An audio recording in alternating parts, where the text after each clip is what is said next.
Fala, bichos dessa minha natureza. Sejam muito bem-vindos a mais um episódio do Bicho Gente Podcast. Estamos começando hoje com uma convidada muito mais do que especial.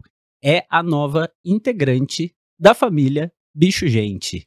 Adestradora Josi Caran, tudo bem, Josi? Tudo bem, seja pessoal? Seja bem-vinda a esse episódio e ao time, né? Ao time, a família multiespécie. Família multiespécie. Muito bom tê-la aqui. Obrigada, Muito eu bom. sou honrada pelo convite. Coisa Muito boa. legal. Eu sou o Fernando Félix, adestrador comportamentalista. Hoje temos 2 adestradores na mesa. Que coisa linda, cara. O assunto vai render. A gente vai render aqui no adestramento. Vocês vão ficar encantados com o papo que vai rolar por aqui, né? E temos Irene Prestes, psicóloga e antropóloga.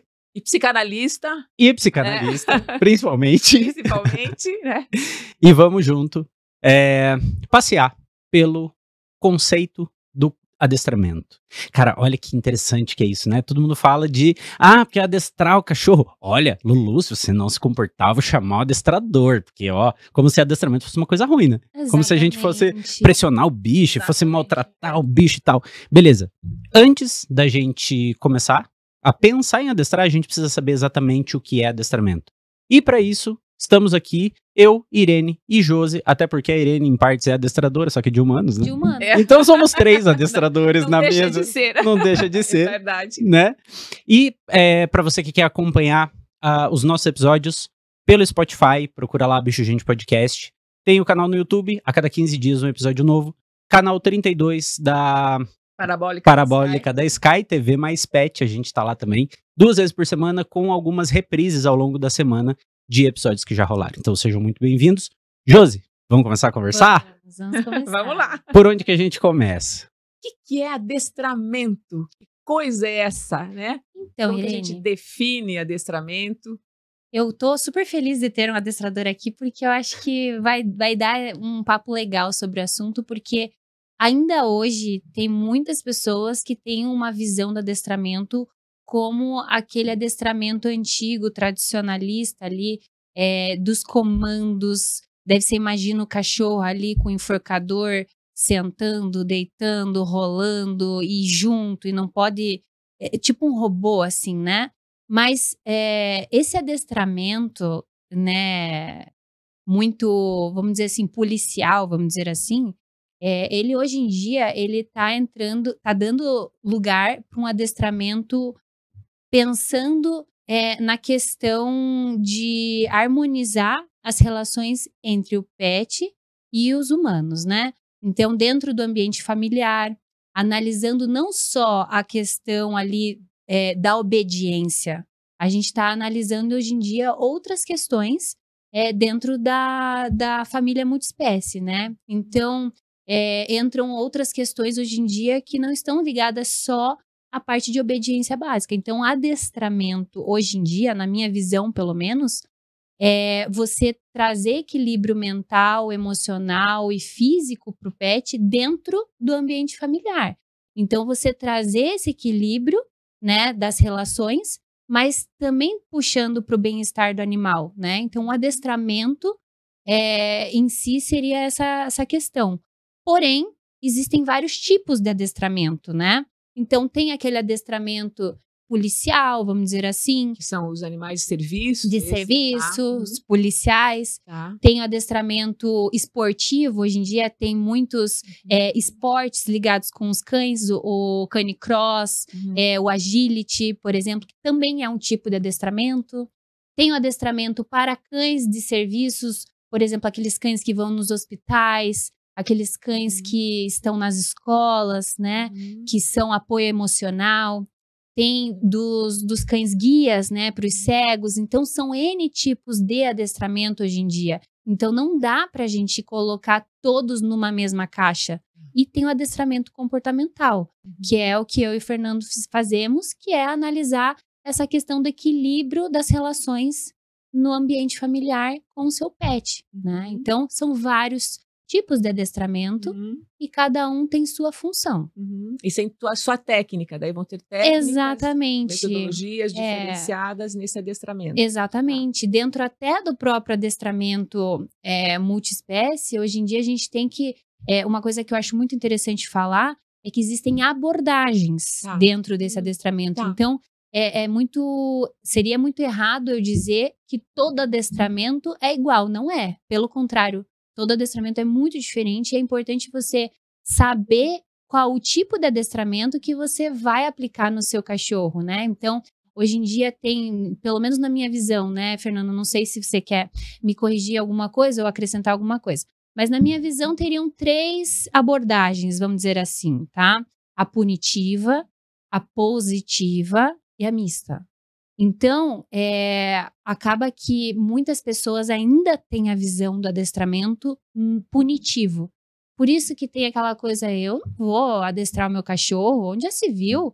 Deixar meu cachorro sem vontade própria, só para ele sentar, rolar e fazer graça? Não, mas a gente tem que pensar que, pela visão do adestramento positivo, você ensina novos comportamentos para substituir pelos comportamentos que não são tão legais. Então, aquele cachorro que tem latidos em excesso, aquele cachorro que tem ansiedade de separação, aquele cachorro que tem alguma questão, não passeia direito, puxa muito na guia, ao invés de eu chegar lá e punir o cão, né, eu vou ensinar novos comportamentos contrários a isso. Então, eu vou promover o relaxamento, a calma do cão, vou trazer mais equilíbrio através do enriquecimento ambiental, para que esse cachorro vá modificando o comportamento. E daí vai entrando no equilíbrio mental, emocional, físico, por meio do adestramento positivo. Então, é muito importante, hoje em dia, os tutores terem essa noção de que não é todo adestramento igual, para que quando for atrás de um adestrador, questionar qual que é o teu método, qual que é a tua metodologia, qual que é a tua abordagem. Isso daqui não funciona para o meu cachorro. Ele tem o direito de procurar o adestrador que se encaixe melhor na filosofia dele. Porque, infelizmente, existem casos ainda que o tutor não sabe, né, que existem essas outras abordagens e confia no adestrador. Fala assim, bom, ele é o adestrador, ele sabe o que ele faz. Então, tudo bem, se ele chegou aqui, pegou meu filhotinho de 2 meses e pegou o enforcador para ensinar ele a sentar e tal, ele deve saber o que está fazendo. E não, às vezes, essa abordagem não é pro teu cachorro, né? Às vezes nem esse adestrador sabe que não sabe o que tá fazendo, ele acha que tá fazendo certo. Exato. Eu digo porque no meu começo eu fiz exatamente isso. Eu via, é assim que faz? Tá bom, ia lá e testava e fazia. Aí, de repente, eu tinha algum domínio sobre o assunto, já estava atendendo como adestrador, só que, cara, a quantidade de erros que eu cometia e não sabia que estava cometendo, um caminhão delas. E outra, né, Irene, eu acho que um problema hoje no adestramento é que qualquer pessoa que consegue fazer ali alguns comandos com o seu cachorro e meu cachorro é muito educado, ele pode querer se intitular adestrador. E querer fazer isso que ele fez com o cachorro dele com outros cachorros e falar que ele é um adestrador, porque não tem regulamentação na profissão ainda. Então, isso é um problema grave, porque muitos adestradores não têm treinamento, por exemplo, né? Eu tive muita sorte, porque eu sou advogada por formação, né? Eu decidi fazer essa transição de carreira há 3 anos atrás. Conta isso um pouquinho para nós. Eu sou advogada. A gente tem uma pergunta aqui muito importante que a gente acho que cabe fazer para ela, né? Quem é você na fila do cão? Então. Como é que você chegou ali? Conta para nós. Eu sempre fui louca por animais. Sempre fui apaixonada por cachorros. E desde o momento em que eu estava na faculdade de Direito, que minha segunda opção foi veterinária, quero deixar registrado. Eu não sei, eu tinha essa paixão por animais, mas entrei no mundo do direito muito pelo meu pai, que meu pai tinha aquela visão romântica, né, do direito. E eu falei, não, vou ser advogada, juíza. E embarquei nesse sonho também. Mas até todo mundo falava, nossa, Josi, mas você tinha que ser veterinária. Como uma visão de que o veterinário tá sempre cuidando dos animais. Mas eu nunca tive esse interesse clínico, né? Então, eu nunca me imaginei, assim, fazendo alguma cirurgia. Eu não tinha essa vontade. Eu tinha vontade de deixar a vida do pet mais gostosa, mais fácil, mais legal. Então, depois de 10 anos, quando eu já estava advogando há muito tempo, veio a pandemia.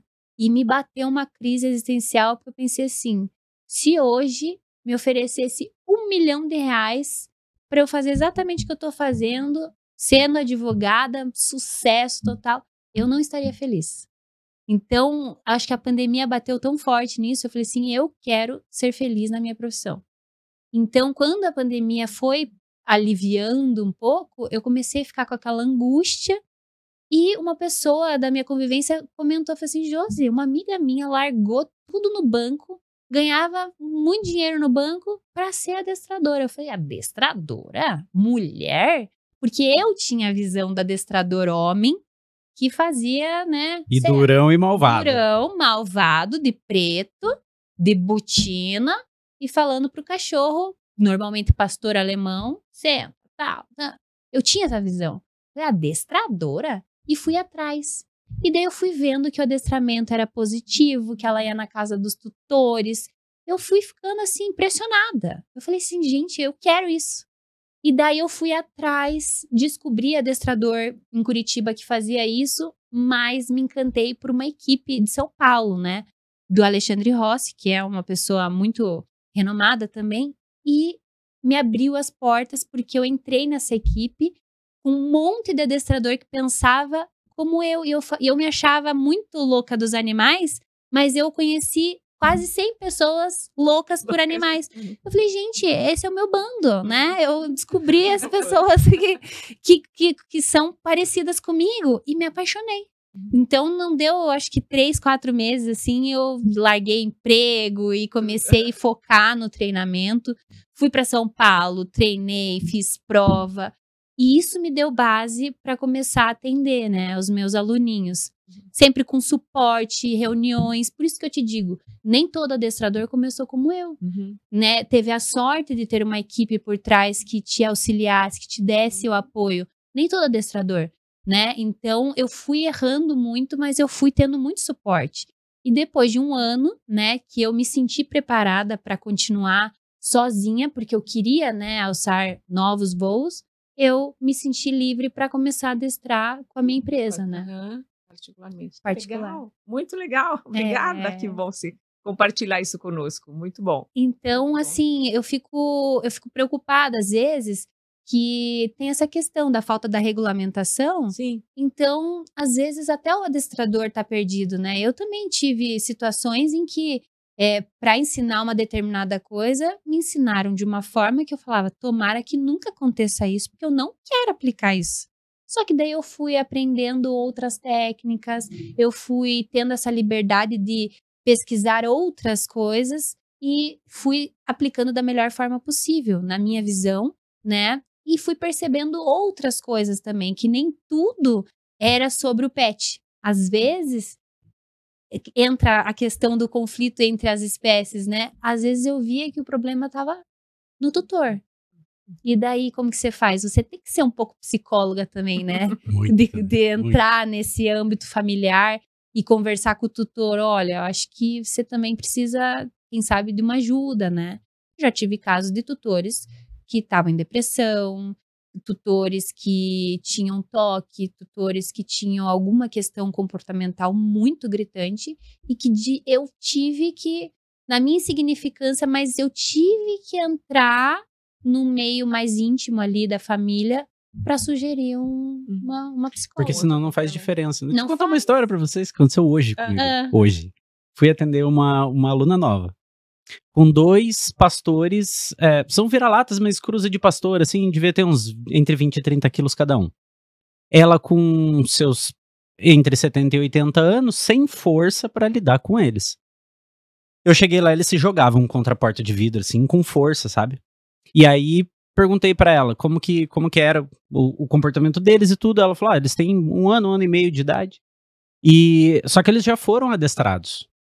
Falei, como é que foi? Ela falou assim, eu mandei pra uma chácara, eles ficaram 3 meses lá, e aí o treinador me mandava vídeo deles, bonitinhos e tal. E quando eles voltaram pra cá, perguntei, melhoraram? Ela falou, nem um pouco. Falou, continuou exatamente igual. E lá, eles eram bonzinhos? Ela falou, não, o treinador mandava vídeo que eles estavam, né, obedecendo super bem. Só que chegando aqui, eles não obedeciam nada. E aí acabou ficando assim mesmo. E daí eu me comprometi a nunca mais pagar um adestrador. Eu só tô te chamando porque minha amiga insistiu que você ia conseguir me ajudar e tal. E agora eu tô te chamando. E daí no final das contas ela fechou o treino. E a gente começou a fazer, né? Começou hoje a primeira aula deles. Mas assim, do jeito que ela tava me contando, ela não queria que os cachorros entrassem em casa. Por quê? Na verdade, lá no fundo, ela queria. Só que ela não pode deixar porque os cachorros arrebentam a casa, né? Então, ela teve que criar a regra dos cachorros ficarem fora de casa. Perguntei pra ela, como é que você sai? Porque eles são muito agitados, né? Então, eles pulam, mordem e tal. Deu pra ver, eu fiz o teste e tudo. Inclusive, tô com a marca de pata aqui na camiseta. Mas, ela falou assim, não, é impossível. Eu tenho que sair ou com um spray, ou com um copo d'água, ou com uma varinha na mão. Ou com uma garrafa PET vazia que eu vou batendo, assim, pra eles. Meu Deus do céu. E daí ela falou, quer ver, ó? Ela pegou um copo e começou a encher no tanque. Quando ela começou a encher, os dois, alerta, assim, se afastaram da porta. Falei, vocês já jogaram água neles? Daí ela, não, mas eles assustam tanto que alguém já deve ter jogado, e daí a gente aproveita isso. E aí, onde que eu quero chegar nessa história? No que a Josi falou, dos tipos de adestramento, né? Que existem adestramentos com bases punitivas e adestramento com bases reforçadoras. Um adestramento com base punitiva, para quem tá procurando contratar um adestrador e quer avaliar o método do adestrador, é assim. Como que esse adestrador faz o cachorro fazer a coisa que ele quer? Ele convence e troca por um prêmio? Ou ele ameaça e troca pela salvação do cachorro? Exatamente. Ou você vai pra lá ou eu vou te dar uma surra. É uma coisa. Vai pra lá pra você ver que você vai ganhar um prêmio bem legal, o cachorro vai feliz da vida. Qual que foi o movimento que eu queria? Que ele fosse. Ele não foi? Foi. Eu usei formas diferentes e imprimi no cachorro sensações diferentes. Exato. Uma delas é construtiva e equilibradora, a outra delas é destrutiva, traumatizante. E destrói a confiança do cachorro. Eu tive uma cliente que, graças a Deus, a gente conseguiu em um mês, ou seja, 4 aulas, resolver toda a questão comportamental do filhotinho dela. Um filhotinho de menos de 2 quilos, ela me ligou 10 horas da noite e falou assim, Josi, me indicaram você, eu realmente eu não sei o que eu faço, porque veio um adestrador aqui e tacou enforcador no meu cachorrinho de 2 quilos, pra ele sentar, pra ele fazer isso, e começou a falar com ele alto, e começou a pôr ele no chão, falar que ele tinha que mandar, que ela tinha que mandar nele, que não sei o quê. Agora meu cachorro não quer ficar perto de mim, tá fazendo xixi pela casa inteira, só treme, só chora. Ele era um cachorro fofinho, tranquilo, e agora ele tá completamente desequilibrado. Você acha que você consegue resolver? Eu fui lá, em uma aula, a gente conseguiu verificar a questão do xixi, a gente conseguiu verificar do que estava acontecendo. Ele fez uma nova associação positiva e tudo mais. Eu falei assim, é um crime fazer isso com o filhote. Porque no filhote ele tá dentro daquela janela de comportamento que a gente até tava conversando, né, com outra convidada, que o cachorro, tudo ele faz associação. Ele faz associação positiva disso, negativa disso. Ah, então isso é bom, isso é ruim, isso é bom, isso é ruim. Daí chega uma pessoa que ele tecnicamente tem que confiar e faz uma coisa dessa. Pressiona, né, oprime um cachorrinho filhote que tá, né, no auge ali das suas impressões, dos seus conhecendo o mundo ainda. Tá. Então, daí quando eu mostrei pra ela, eu falei assim, mas como que ele fez o cachorro sentar? Ele fez isso aqui, pegou o petisquinho e tá... O cachorro sentou na hora. Ela falou assim, não, Josi, ele fez isso. Então eu fico chateada ainda que existem essas técnicas que não respeitam, né, o animal, né, o bem-estar. E como possibilidade, isso que você coloca, se é um adestramento de base punitiva, né, ou ele é positivo, ou é misto. Né? Assim, pensando nessas possibilidades do adestramento, né? O que eu percebo é que o misto ainda, ele é mais positivo, só que de vez em quando pode ser que exista alguma forma de inibição, né, do comportamento. Então, só por isso que ele não é positivo, porque em algum momento ele vai inibir comportamentos. Mas essa inibição de comportamentos não significa uma punição que vá assustar, comprometer. né? No mental. sentido de sofrimento, né? Exatamente. Eu acho que era importante a gente conceituar isso, porque a gente já falou em vários episódios, eu sempre falei que um dia eu ia falar sobre isso, nunca falei, né? Aham. A conceituação de punição no condicionamento operante. Aham. Porque Acho que é punição, a gente, no condicionamento operante, a gente trabalha com 3 tipos de estímulo. Ou um estímulo é reforçador, ou ele é neutro, ou ele é punitivo. Uhum. Quando que ele é reforçador? Aí já começa uma confusão, porque as pessoas acham que reforço é prêmio. Nem sei. E não é. Reforço é um estímulo que aumenta a intensidade e a frequência de determinado comportamento. Então, teu cachorro tá se coçando, por exemplo, e você fala, para de se coçar. E daí ele coça de novo, você, para de se coçar, menino. Para de se coçar. Aí você percebe que ele tá coçando só pra levar essa bronquinha. É. Então, essa bronquinha, e às vezes a bronca é forte, às vezes o cachorro fica com medo e foge, só que ele continua com aquela mania. Por quê? Geralmente esses cachorros têm pouco contato de qualidade com a família, e daí naquele nível intenso de resposta social, ele pensa, nossa, eu tô em grupo. E daí pronto, aquela sensaçãozinha passa. Tanto que tem muitos comportamentos, por exemplo, Josi, você vai me dizer que não pode brigar quando o cachorro faz xixi fora do lugar. Mas eu sempre explico por quê. Eu vou te explicar por quê. Porque tem cachorro que prefere levar uma bronca porque você brota do meio do nada. Então ele assim, eu vou fazer xixi porque a minha tutora vai aparecer. Tô sentindo falta, tô com saudade de fazer o xixi no chão. Ele aprendeu que você vai brotar do nada. Então, por isso que a gente ignora o erro e premia o acerto para reforçar o comportamento certo. Não é porque eu sou negligente, vou deixar o cachorro Vai deixar fazer o que quiser, né? Não, é pelo contrário, eu quero que pare. Por isso que eu não vou dar atenção para aquele comportamento errado, né? Então, dentro do adestramento, assim, é importante a gente entender esses reforçadores. Porque, às vezes, por isso que eu, particularmente, sou contra a levar o cachorro num centro de treinamento e devolver adestrado 3 meses. Na minha concepção, isso é impossível. Porque ele tem que estar inserido dentro do ambiente familiar e os tutores têm que saber o que eu fiz, por que eu fiz, para eles continuarem a reforçar. Porque eu não quero no meu ego que o meu aluno me obedeça. Eu quero que ele tenha tranquilidade, equilíbrio, paz com os tutores, com a família dele, na casa dele. Se os tutores não sabem como levar esse adestramento adiante, porque adestramento não é 2 meses, é um estilo de vida. Você sabe que aquilo ali está reforçando um comportamento ruim, você sabe que aquilo ali não está reforçando. Então ele tem que entender. Se eu não vou lá na casa do tutor, ou se eu não entro em contato com o tutor, como que ele vai saber? É por isso que não é tão comum, mas eu faço também adestramento online. E por que funciona? Porque eu estou em contato com o tutor. É o tutor que vai ser o adestrador do próprio cachorro, né?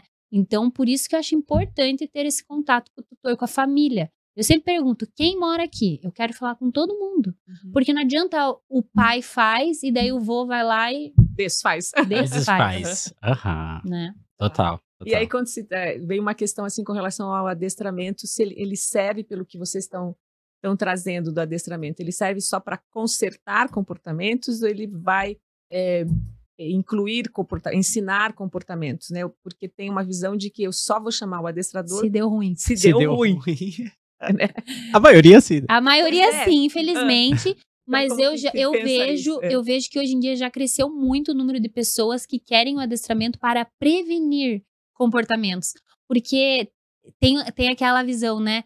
Nossa, mas meu cachorrinho é tão queridinho, não precisava ter tido adestramento. Ele é assim porque ele teve adestramento pequenininho. Porque uma das coisas que eu brinco tem pilares, né? Uma das coisas que eu sempre trabalho com o filhote, por exemplo, não é só obediência e limite, é um pilar só, obediência e limite. Tem socialização com pessoas e com outros pets. Tem dessensibilização de gatilhos. Então, aquele cachorro que late demais é porque ele não foi dessensibilizado de gatilhos como campainha, barulho X, barulho Y. Mas de filhote a gente já vai expondo ele a esses barulhos para ele se acostumar, né?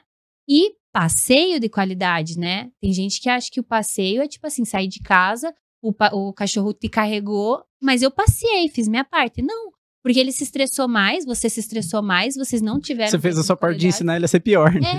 Então é ensinar que passeio é pra passear mesmo. Passeio não é pra tipo, ter um caos, né, momentâneo. E tem o passeio, e tem toda essa parte de interação, né? Então, o adestramento é muito bom para prevenir comportamentos. E o ideal é que fosse aplicado daí. E outra coisa também, pena que a gente não tá com a Val aqui, né? Mas eu queria até um ponto de vista veterinário, porque às vezes, o Fernando vai entender melhor, às vezes a gente tem alguns problemas de conflitos entre opiniões de veterinários e adestradores. Então, por exemplo, eu chego num filhotinho, eu falo, ó, ele tá na janela, bem importante ali de socialização, é importante que você pegue ele no colo, saia de casa, faça ele ouvir barulhos do trânsito, né? Carro passando, moto passando, ele no teu colo e tudo mais. Claro que eu não vou pôr ele no chão, porque ele ainda não tem todas as vacinas. Mas ele tem que ser exposto a outros estímulos, não só em casa. E qual que é a primeira coisa que 90% dos veterinários falam? Não tira esse cachorro de casa. Fica 3, 4 meses com esse cachorro dentro de casa. Daí o que acontece? O cachorro sai e não sabe interagir com outros cachorros, não sabe interagir com outras pessoas. Barulho. E vem os problemas comportamentais. E a intenção do tutor foi a melhor. Só que ele foi mal orientado, né? Porque, infelizmente, nem todos os veterinários sabem dessas questões. Eu fui convidada um período para dar palestra para alunos da escola da Universidade Federal do Paraná de veterinária. E eu fiz uma aula básica dessa questão dos conflitos, né? O que o veterinário fala, que o adestrador não concorda, da importância da janela, não sei. Os veterinários falam assim, Josi, nunca falaram isso pra gente. Nunca falaram isso pra gente. O nosso medo é tão grande de que algum cachorrinho pegue alguma coisa, algum gato pegue, que a gente realmente proíbe de sair. Só que pro cachorro isso é um pecado, porque ele tá perdendo a melhor fase de socialização dele. Não, e olha o tamanho do problema, né? Você tem contágio quando tem contato com mucosa alheia. Então, você tá com o filhotinho tá no colo, não tem xixi de cachorro, saliva de cachorro, muco, qualquer coisa, né? No ambiente, teoricamente, ou não tá contaminado, ou tá contaminado num nível muito baixo. Uma vez, eu não sei não sei se teve alguma atualização nesse estudo, mas faz muitos anos que eu vi um estudo da Recombitec, que é uma vacina, a vacina polivalente, né, dos cachorros. E aí dizia assim, que na primeira dose, ela levava a imunização para uma taxa de 60 e pouco por cento. Aí na segunda dose era 70 e pouco por cento, na terceira dose já ia para 94%, e na quarta dose para 98%. Um negócio assim. Então, na segunda dose, já se tinha quantidade de anticorpos suficientes para aguentar uma carga viral que vem pelo ar, né, de coisas, vamos considerar assim, mais leves. Eu não sei se teve atualização nesse estudo, mas até onde eu sei, vale mais a pena você variar o ambiente do cachorro prevenindo contato com possíveis mucosas, né, mucos enfim, de outros cachorros. Então, eu quero passear com ele na rua, tô num parque, eu vou soltar ele no chão, evita soltar na grama, solta tipo no meio de uma pista que não tá passando ninguém, que tenha menos chance de um cachorro ter passado por ali e ter feito xixi, tipo, não deixa ele num poste, não deixa ele num arbusto, numa lixeira e tal. Eu acabo até orientando, dependendo do porte do cachorro, bolsinha. Leva na bolsinha, pelo menos nesse primeiro início ali, que ele não tem todas as vacinas, pra ele ter contato de ver pessoa. Cheirar. De cheirar. Tem gente que fala assim, nossa, Josi, meu cachorro odeia idoso, odeia criança. Não, ele não foi socializado com criança, com idoso. Daí chega a criança, que ela é muito mais enérgica, ele se assusta. Assusta, né? Mas quando ele é filhote, já tá acostumado, né? Uma coisa interessante que uma vez comentaram comigo, por que todo vira-lata é mais educado do que o cachorrinho que tá em casa? De casa. Porque o vira-lata, ele é a lei da sobrevivência. É sofrido, né? É sofrido. O tanto de estímulo que ele tem, ele não pode se dar o luxo de reagir para qualquer estímulo. Ele tem que cuidar da própria vida. Então, ele fica seletivo no que ele vai reagir ou não. Ele tá focado, né, em outras coisas. Agora, o cachorrinho do prédio, Ele só quer Tranquilo. viver, isso, quer a os vida dele. mimos. E daí entra, né, a tal da questão da humanização que é tão abordada pelos adestradores, né? Graças a Deus, eu e Fernanda, a gente encaixou. Mas ô raça difícil, adestrador, né? Difícil. É difícil.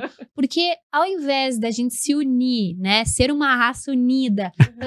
O que funciona no teu? Traz aí. O que funciona no teu? Traz aí. Vamos juntar, então. Não, é um atacando o outro, a abordagem do outro, porque só a minha abordagem é certa. Eu não concordo.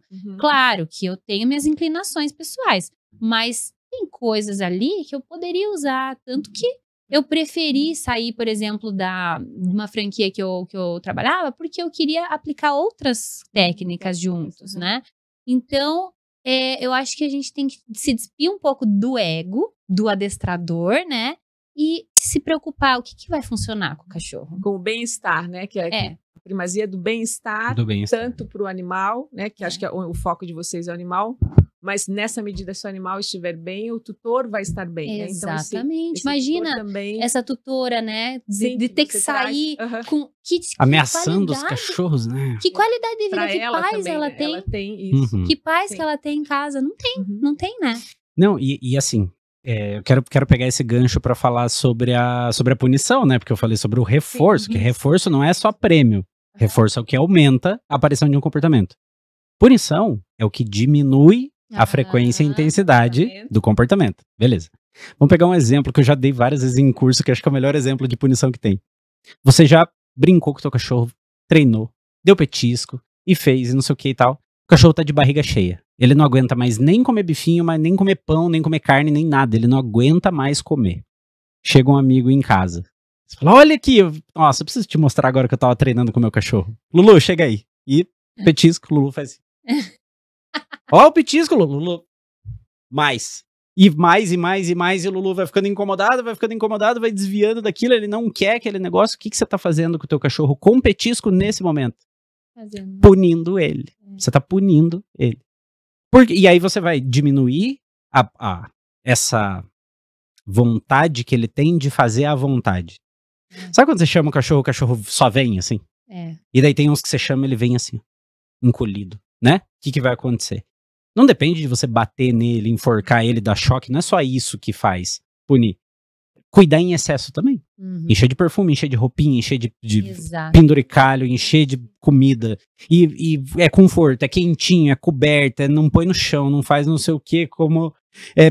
tipo assim, você priva tanto o cachorro que você enche ele de coisas que ele não aguenta, e daí quando você vê no ponto de vista técnico da formação do comportamento, você está punindo o seu cachorro uma vez atrás da outra, provocando esse estresse, né?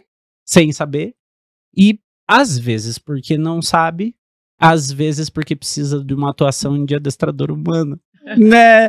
Porque às vezes a pessoa redireciona aquela carência que ela tem de alguma coisa pro cachorro. E aí a gente tem um problemaço aí. Do processo da humanização tóxica, né? Que acaba... E no fim, vocês também têm que lidar com esse processo, né? Então, para mim, né, do meu ponto de vista psicológico, né, há uma relação que acontece entre o animal, né, seja cachorro, seja gato, né, qualquer animal, outra espécie, e esse humano, né? Então, essa relação interfere nos dois, né? E esse humano vai, né, você diz, às vezes ele nem sabe o que fazer, ele vai fazer aquilo do jeito dele, né? Sim. E, por vezes, se empodera desse lugar, né? Porque o animal é propriedade dele, né? É posse dele, né? Então, se sente no direito, né? É propriedade, né? De fazer sobre. E esse excesso, né?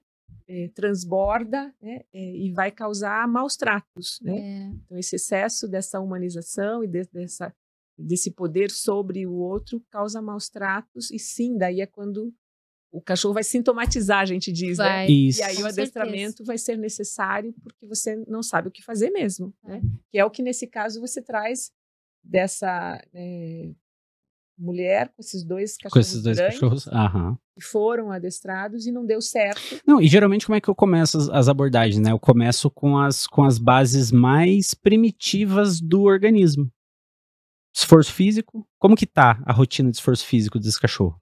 Tá alinhada? Tá em excesso? Tá em falta? E daí, por exemplo, no teu caso, né? Como que você vai falar para uma idosa de mais de 70 anos? Exatamente. Você tem que passear todo dia. Passear todo dia. Pois é. Isso. Aham. Daí que eu acho que vem o nosso desafio. Isso, ótimo. Que era aí que eu Como- queria. Você tem essa relação, como é que você lida com isso? Como que a gente, minha opinião, né? Aham. A gente tem que analisar o caso a caso. Tá. Exatamente. Então não adianta eu aplicar uma técnica para um e fazer a mesma coisa com o outro. É outro contexto, é outra família, é outra situação. Então, eu acho que a gente tem que lidar com. Não adianta entrar, por exemplo, nessa briga de tipo, temos que acabar com a humanização. Minha opinião, já existe, a gente vai ter que lidar com isso pensando no bem-estar do pet. Então, existe a humanização. Se eu chegar para um tutor que quer que o cachorro durma na cama com ele, e eu falo assim, você está proibido de dormir na cama com ele, ele vai, tá bom, Josi, e vai pegar o cachorro e vai dormir. E não conta pra você daí. Conta. Então, tipo assim, por que eu vou brigar com isso? Eu não vou brigar com isso. O que eu vou bater na tecla é, o teu cão tem necessidades para ele ser feliz, equilibrado. Que nem esse caso, né? Eu já tive um aluno que ele sabia ele já tinha sido adestrado, sabia todos os comandos que você possa imaginar, de obediência básica, limite, tudo. Mas ele não podia sair de casa que ele queria matar outro cachorro. Ele não podia sair de casa que ele arrastava os tutores na guia. Então eu te pergunto, isso é um cachorro adestrado? Não. Na minha É um opinião, cachorro não. que sabe truque. É um cachorro que sabe truques. Por quê? Porque um cachorro adestrado, ele é equilibrado. Emocionalmente, mentalmente e fisicamente. Se eu não tenho isso, eu não tenho um cão adestrado. Eu já tive cão adestrado que sabia 2 comandos. 2 comandos. Mas ele era um cão equilibrado, ele tive casos assim, tive um caso que foi o mais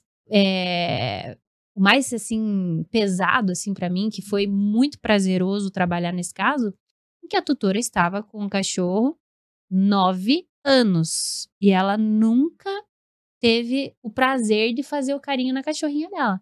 Porque a cachorrinha dela tinha quase 50 quilos e ela avançava, era agressiva, veio de maus tratos, tinha muito medo de outras pessoas, então ela externalizava esse medo com rosnados, então ninguém tinha coragem de fazer carinho nela.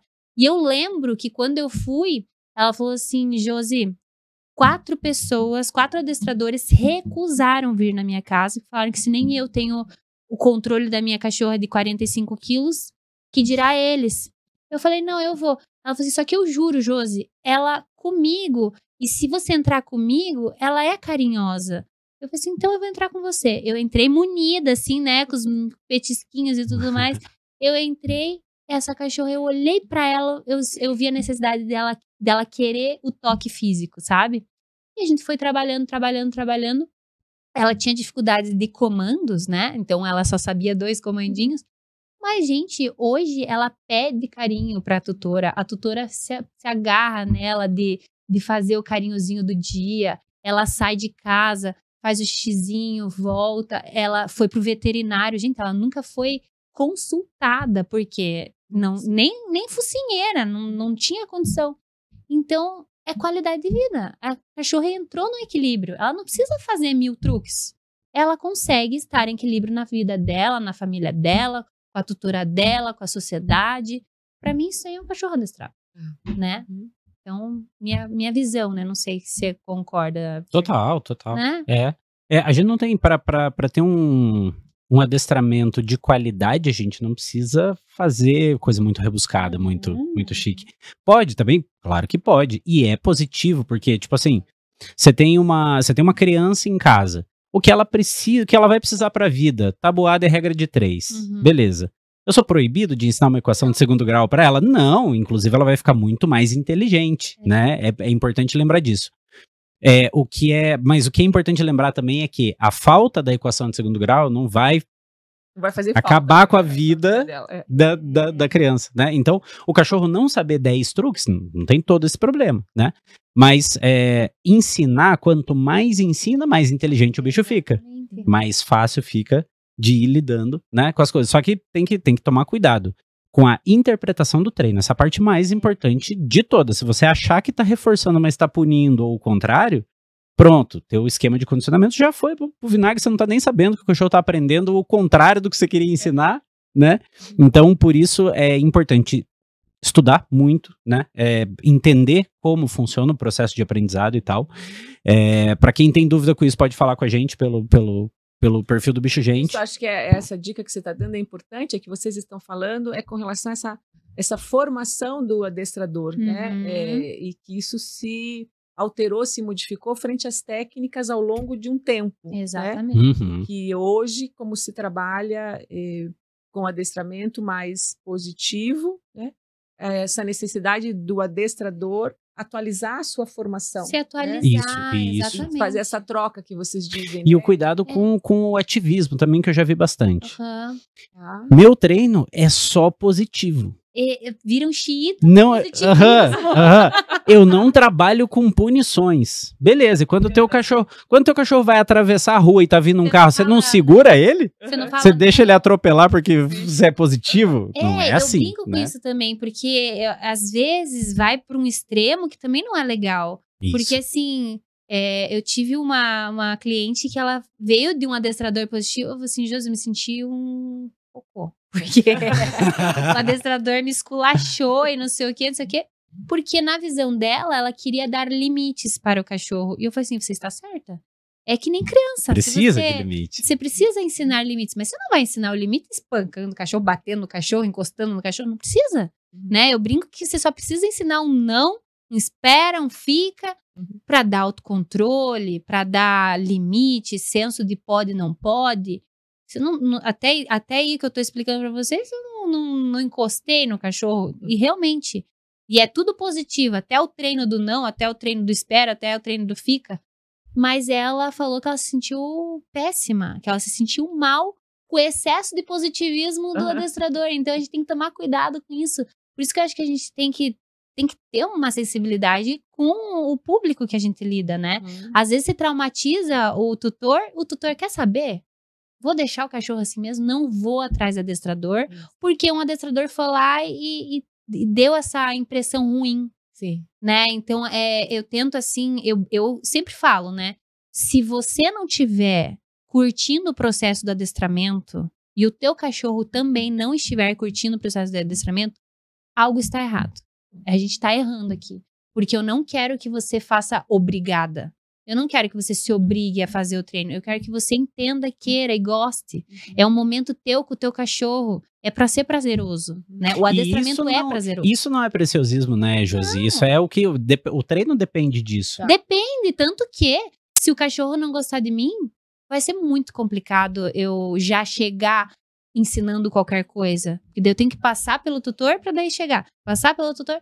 Então, eu já chego fazendo a minha associação positiva. Eu brinco que eu chego lá e falo assim, é importante nessa primeira aula só que ele gosta de mim. Porque ele gostando do adestrador, vai ser tudo mais fácil. Até para socializar em relação a pessoas e tudo mais. Então, é uma outra visão de treino, né? É uma visão que eu acho que a gente pega tudo de um jeito só. O tutor fica feliz, o animal fica feliz, a gente fica feliz, porque a gente não... Eu imagino que o Fernando também entre no negócio, quer resolver esse negócio, quero resolver. E quanto mais pepinoso, mais gostoso. Mais emocionante, mais emocionante. Então eu não entro lá pra ficar enrolando, por exemplo, eu quero resolver. Então eu acho que isso que a gente tem que incentivar, né? Por exemplo, o tutor tem que ser educado ao ponto de questionar o adestrador também. Não é qualquer coisa faz, tá bom. Por que você tá fazendo isso? Por que né? Eu acho que isso que é... E pede uma explicação lógica, né? Sim, pra poder... do que tá sendo feito, para ser avaliado. Uma dica pro tutor. Porque hoje, antigamente, o adestrador tinha a vibe do mágico, né? Era um negócio fantástico, assim, porque, nossa, você tá ensinando um cachorro que não fala a nossa língua e não sei o quê. Então é um negócio meio fora do planeta, assim. Agora a gente sabe que tem técnica, qualquer pessoa pode fazer, não tem essa, não é essa, não é né? Adestrador não é ET, não guarda nenhum segredo, né, alienígena, mas precisa de uma quem avalia precisa ter critério. A pessoa que contrata um adestrador precisa saber como ele está fazendo, por que ele está fazendo, qual que é o objetivo de chegar e qual é a possibilidade. Porque essa aluna de hoje, ela só fechou o treino, começou a fazer o treino comigo, porque eu mostrei para ela assim, ó, no teste, as funções neurológicas que o cachorro precisa para apresentar o comportamento que você quer são essas aqui, ó. E fiz exercícios simulando a apresentação de todas aquelas funções. Relaxamento, concentração, coordenação motora fina, freio inibitório, controle de impulso, enfim, um monte de coisa que a gente precisava ver para usar na rotina que ela queria. O cachorro apresentou aquilo foi lógico e visível, beleza, a gente continua. Não deu para ver ou teve dificuldade. Eu não sou adivinho e não faço as regras dos cachorros, eu só analiso. Então eu vou dizer, não, ele tá com dificuldade aqui, isso aqui vai ser um problema, né? Pra gente treinar. Só que no começo não, no começo eu falava, não, é só fazer isso, aquilo que resolve. Isso, e daí não resolvia, eu tomava na cabeça. Né? E outra coisa, né? Às vezes a rotina tem que alterar uma coisa ou outra. Então, por exemplo, não é só chegar com o treino. Eu chego lá e eu vejo que o cachorro não tem apetite, eu já pergunto, como é a rotina da alimentação? É disponível, 100% do tempo. E eu explico, não é só chegar, não pode ser disponível. Por que não pode ser disponível? Se está disponível, o cachorro não vai ter interesse por outras atividades com alimentação. Então, primeiro a gente faz o manejo alimentar para preparar esse cachorro para adestrar. Senão eu vou ficar lá, pelo amor de Deus, come esse petisco, né? Frango, punindo o cachorro com comida. Traz a picanha aqui, né? E ele não vai comer. Ele não vai. Então, eu brinco que o único cachorro que não consigo adestrar é o cachorro que não tem apetite. Que eu posso entrar com atividades de brincadeiras e tudo mais, mas é muito mais difícil já induzir comportamentos mais só superficial, com brincadeiras. né? É mais superficial. Então a alimentação ajuda muito, né? Mas eu sempre explico isso. Na primeira aula eu explico, ó, por que eu vou mexer na alimentação? Por causa disso. Por que eu vou modificar isso aqui da rotina? É por causa disso. Vai ajudar ele a aprender mais rápido.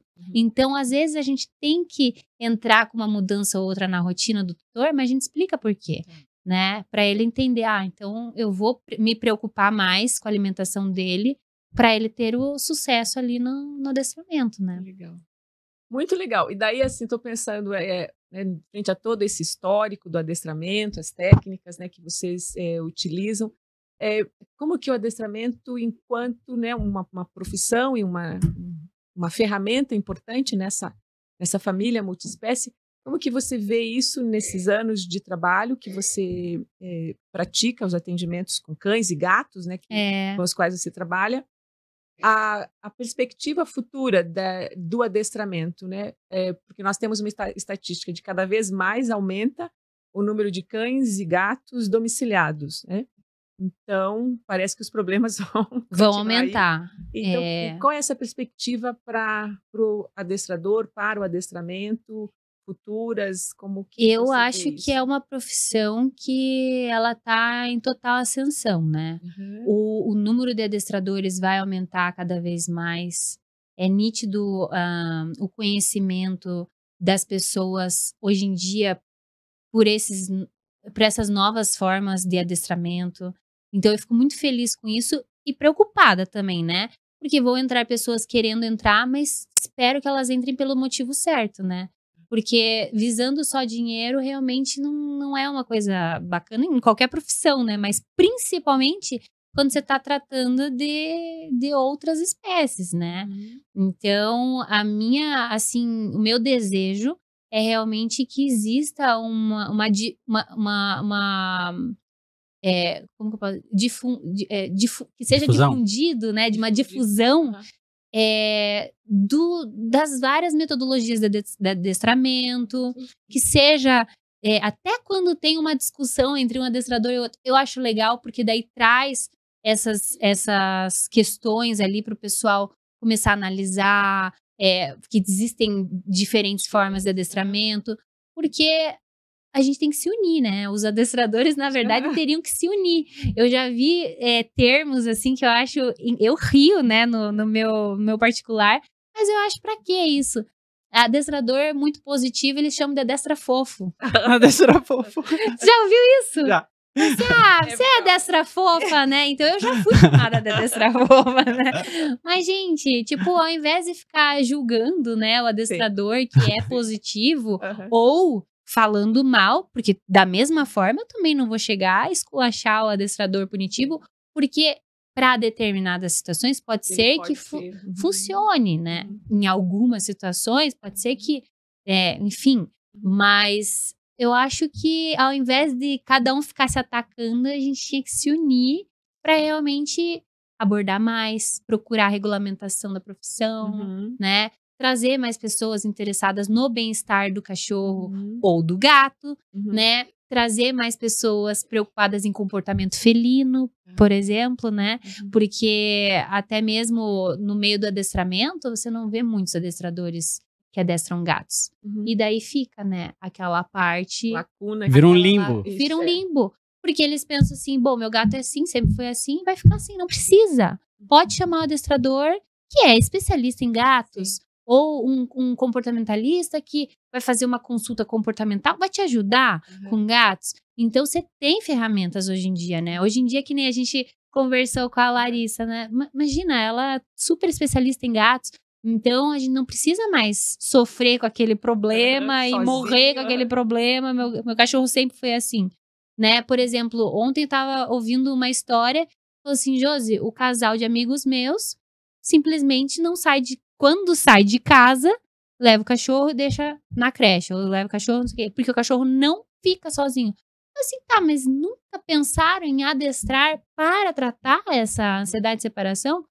Porque as pessoas não sabem que dá para treinar isso. Não sabem que dá pra gente fazer uma associação positiva com as pequenas separações e evoluindo essas pequenas separações e trazendo enriquecimento mental para relaxamento e tratar o problema. E que não precisa ficar o dia inteiro treinando, né? Porque as pessoas falam, eu vou ter que ficar o dia inteiro. Não precisa. Não. E eu ainda brinco que, olha, eu nem quero que você fique o dia inteiro. Porque eu já tive, quando eu fui treinar para passar na prova prática que eu tinha para ser adestradora, eu fiquei tão nervosa que eu queria treinar o tempo inteiro. E o que aconteceu? O cachorro não queria olhar pra minha cara. Ele pegou birra de mim. Ficou 3 dias que eu não queria nada. Porque a gente tem o efeito rebote. Mal sabia que você estava usando sem querer um arranjo de dependência emocional, né? Porque eu faço quando o cachorro tem dependência emocional, eu passo exatamente isso. Faz truque, só que as tuas baterias não vão ser várias de 5 minutos. Não. Vai ser uma bateria de 2 horas, 2 horas e meia, 3 horas. Nossa, mas assim ele vai enjoar. É isso que a gente precisa. Nesse caso específico, que o cachorro tá muito apegado, um dos passos é ele enjoar do tutor pra parar de seguir o tutor, né? Daí a gente usa essa... Achei interessante isso, viu? Porque essa daí... Não usou essa ainda? Cara, maravilhosa. O cachorro dá até cara de enjoo, assim, ele olha assim, tipo... Engraçado. Ele sai fora. Você veja só. E outra coisa que eu achei legal dizer é que, assim, às vezes a gente fala de punição, né? No caso do adestramento misto que eu te falei. Inibidores, né? É um tema controverso, ok? Mas inibidores... As pessoas pensam, o que é um inibidor? Eu vou bater? Eu vou gritar? Eu vou fazer alguma coisa com o cachorro? Se o cachorro, um exemplo, ele não gosta de colo, eu pego no colo para inibir, por exemplo, latidos em excesso. Eu tô maltratando o cachorro? Eu tô punindo? Tô punindo. Mas eu não tô fazendo nada que machuque o cachorro, enfim. Não tá colocando ele em estado de sofrimento, né? Mas se eu sei que ele não gosta tanto assim, eu posso usar o colo, que é um carinho meu, assim, mas para inibir ele de fazer outro comportamento. Por exemplo, cachorros que pulam. Eu me afasto, me recuo um pouquinho para ele não encostar em mim quando ele tenta pular. Então, ele tenta pular, eu me afasto. Ele tenta pular, eu me afasto. Estou inibindo ele. Está punindo o comportamento de pular. Estou punindo o comportamento. Sem sofrimento, mas punindo. Porque eu estou inibindo ele. Porque ele quer encostar em mim. Só que ele só vai encostar em mim quando ele estiver calmo. Então, você vê, são N possibilidades de inibir um comportamento. Zero estresse, zero, né, agressão, nem nada. Violência. E é possível. Não precisa você entrar com metodologias, né, que ofereço algum tipo de risco pro animal. né? Eu queria fazer um disclaimer rápido aqui, para as pessoas não acharem, eu tava lembrando agora, você falou do método, para as pessoas não acharem que a gente é contra qualquer tipo de adestramento em canil. Adestramento em canil para serviço funciona muito bem, para esporte funciona muito bem, porque o cachorro precisa desenvolver uma determinada habilidade. Por exemplo, ele é farejador de drogas. Ele precisa de um lugar específico para aprender a atividade específica de farejar. Ele é guarda pessoal de uma família. Ele é assistente de cadeirante. Ele tem coisas específicas, e isso, guia de cego. Tem coisas específicas que ele tem que aprender a fazer com uma habilidade gigantesca. Só que em casa já tá tudo resolvido.